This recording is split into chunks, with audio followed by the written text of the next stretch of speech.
A very good evening to all my dear viewers, and welcome to another live session with GETI, or Global Education and Training Institute. And today with me, I have Mrs. Anjum Ara. If we talk about her journey, she has traveled a long distance from being a simple homemaker to who she is today, currently associated with St. Adam's High School, Hyderabad, and she's a vice principal there. She completed her studies in English literature and science and has undergone special training with different skills to handle and counsel students. She has also worked as an editor of magazine creation, and she is a motivational speaker and academician, and she also likes to write poems. And she believes that with her strategic thinking and innovative ideas, she always tries to inspire people, motivate them to be a better version of themselves. And today she has joined us to talk about how to embrace the changes in education. So I would like to welcome ma'am once again on this platform. And without taking much time, I'd request you to please take over the session. Over to you. Uh, Thank you, Preena, and thank you for the lovely introduction. Really, I'm very glad to be a part of this GETI Global Disruptive Education Movement. So today, let us dip in the oceans and dip in the seas. Let us learn how to evolve, how to mutate ourselves to become the fit. Everyone is afraid of change. Everyone is afraid of change. Don't be afraid of change. You may lose something good, but you will gain something better. You are introduced to change the day we are born. We make space, we change relationship in whole the family. We make space for ourselves. We create new relationships because we are now going to be exposed for change. Now, we build our immunity, we build our immune system towards change over a long period of time.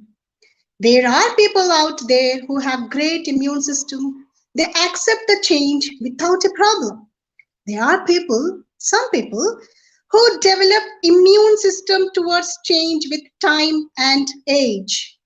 There are people who are totally scared of the word change because change is powerful. It has immense powers in it.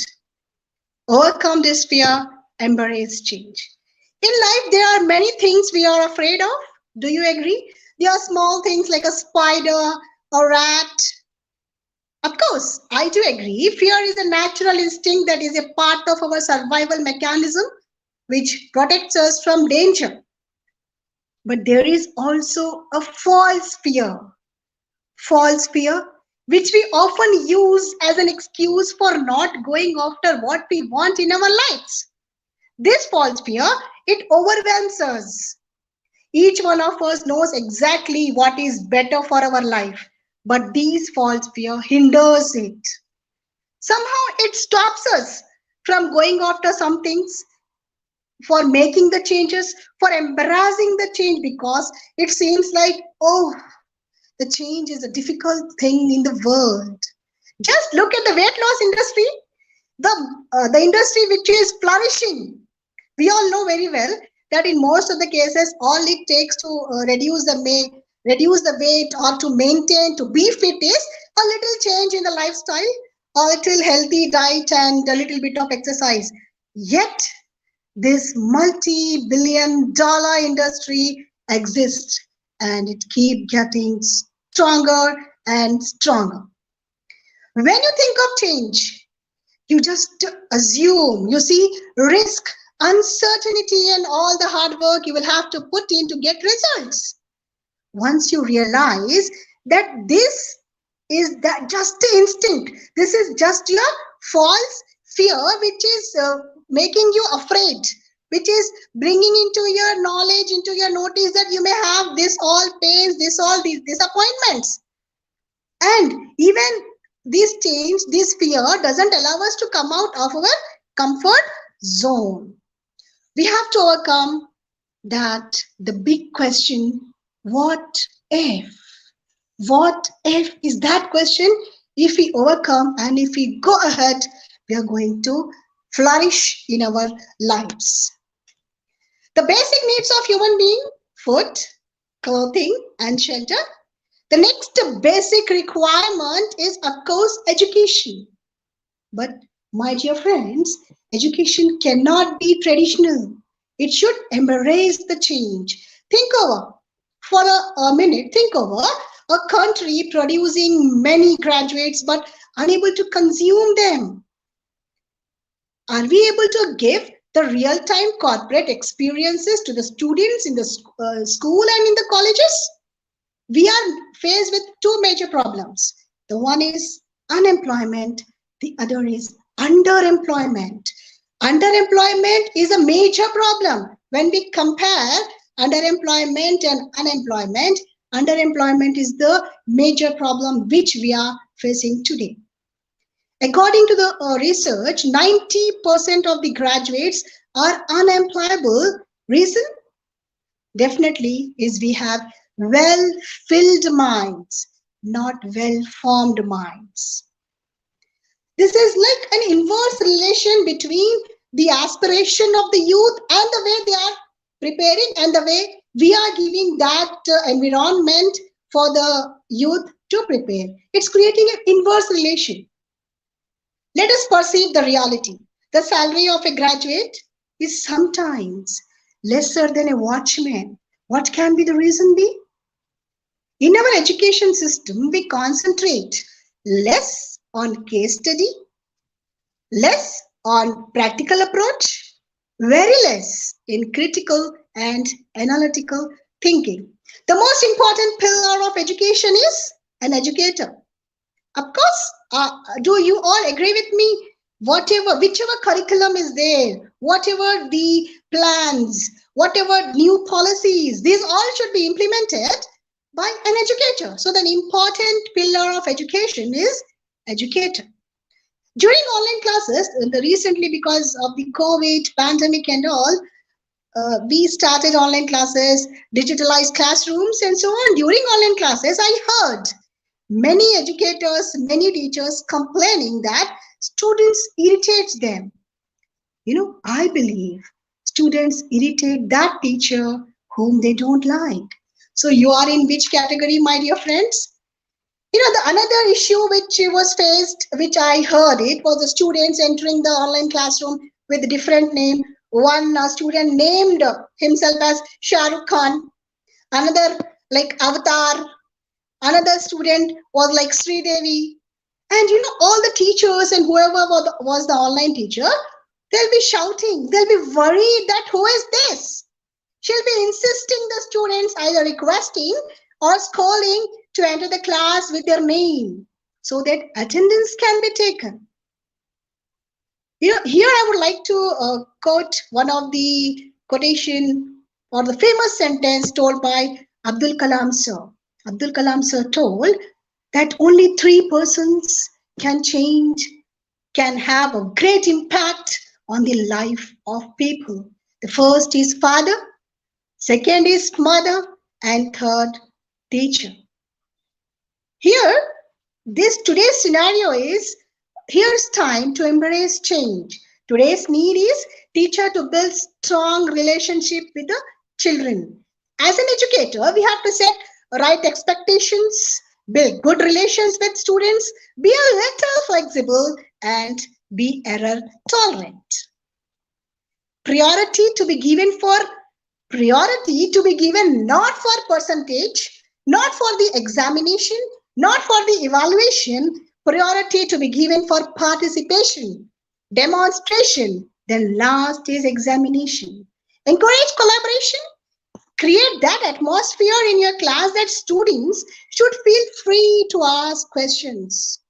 Bring every situation to the real life application. Every information given should be connected to the real life. A very sarcastic situation. After celebrating Republic Day, a child doesn't know why do we celebrate it. A child of class 8, standard 8, doesn't know why do we celebrate it. Reason is a teacher, an educator is unable to reach towards the last child. Even one child of the class doesn't know. After celebrating Republic Day, if the child doesn't know, then it is the major problem of the methods of teacher. Another strange situation, my dear friends, a teacher, an educator who was awarded the best teacher award when that teacher was taking class, was teaching a concept in the class. 40% of students did not understand the concept. This is astonishing, is it? And all these examples I have brought out from the real life. There are such situations too. Leave your ego. As an educator, let us leave your ego. Let us become a friend. Let us become a guide of these students. Don't be bossy. If you become again bossy, that all students know, they'll start irritating you, and they'll enter the class with Shah Rukh Khan or Rajnikant or something else. So we educators, we think that, oh, why we should not be strict? We should be bossy. And another thought which comes in our mind is, we have experience of 30 years. We have experience of 20 years in teaching. We know better how to teach. But no, it's wrong. The world is changing, mutating. You mutate yourself. You bring variations in the methodology you teach. Create healthy relationship with students. Update yourself. Invest in your brain. You know, we invest on the beauty. We go for beauty parlors. We go. It's important. I don't go against that. But invest your brain. It will give you gain.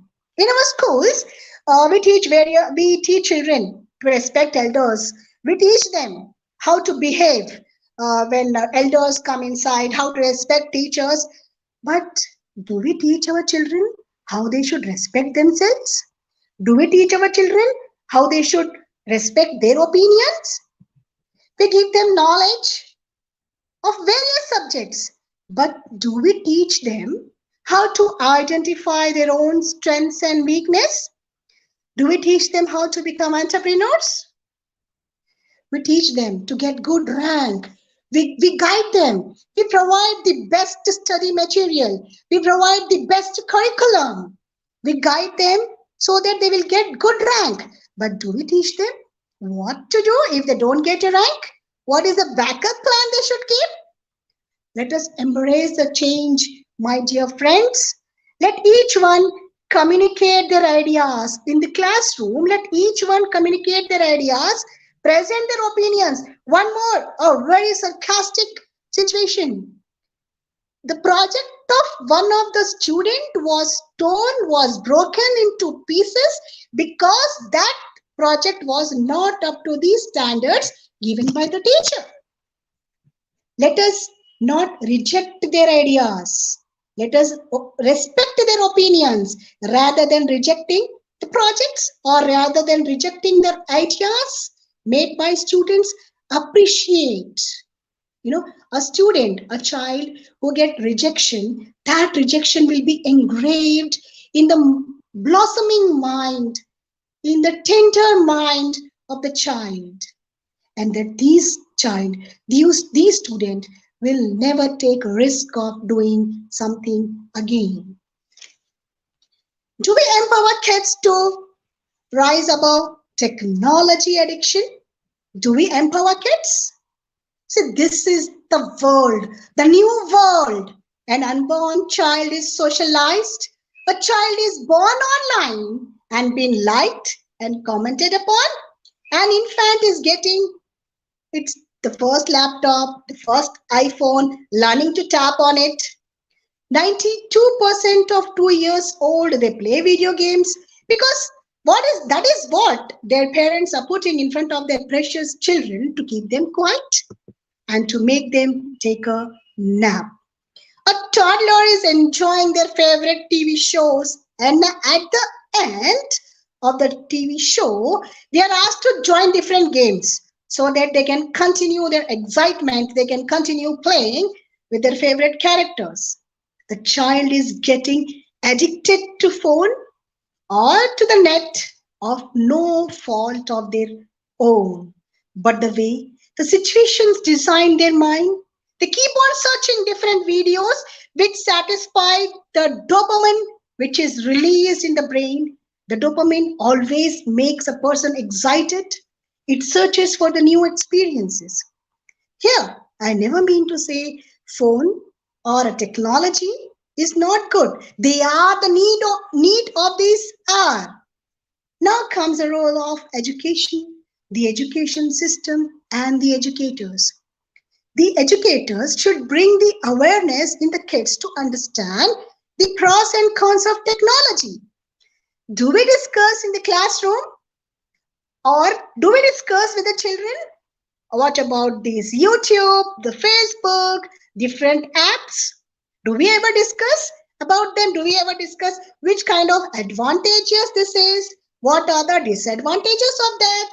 We don't give information, so these students they find their information which can be half correct or which can be very less than half correct. They find their source by their own. So before the students, before the youth, they get any wrong information from the outside world, let us train themselves to live with this technology, using this technology, but understanding the pros and the cons of the technology. So, one more thing we should always accept is the only constant in the life is the change. The change is only constant in the life. I always believe in the theory of survival of fittest. Evolve to survive, embrace change to lead. Otherwise, our teaching methodologies along with us may become extinct. So we don't want to become extinct. Let us evolve. Let us mutate. Let us embrace the change which is the need of education system. The world is changing. Let us bring that variations in the methods we teach. If you don't change, you don't grow. Be the change, embrace the change. जिनमें अकेले चलने का हौसला होता है, कुछ बदलने का हौसला होता है, एक दिन उनके पीछे ही काफिले होते हैं.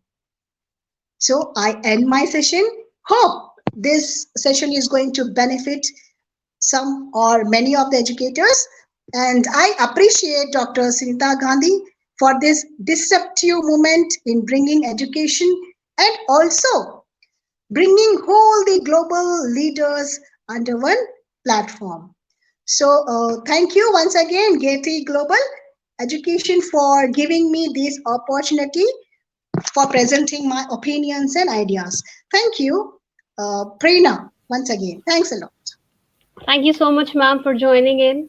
And it was wonderful to have you again on this platform and very beautifully expressed about the changes in education, how, what kind of role the educator plays, how they can bring the change in the classrooms. Because I think, as you said, that change is very difficult. It's the most difficult thing one can accept, and without change, I think there is no progress. As said by George Bernard Shaw, progress is impossible without change. And those who cannot change their minds, they cannot change anything. So I think that's the most important part. We all went through this transition during this pandemic of online teaching, remote working, and somewhere it was frustrating as well. But I Yeah, true. think that's how we have to take this situation. We have to keep moving. We have to change our thinking. We all want things to be better, and it's said that if you want to see the change, be the change first, Yeah. right? So thank you so much, ma'am. I think it was wonderful having you on this platform once again, and surely we'll connect in future with something interesting for sure. Definitely. And thanks to all Thank the viewers for joining in. So we'll be back soon. Till then, stay tuned and take care of everybody. Bye bye. Bye.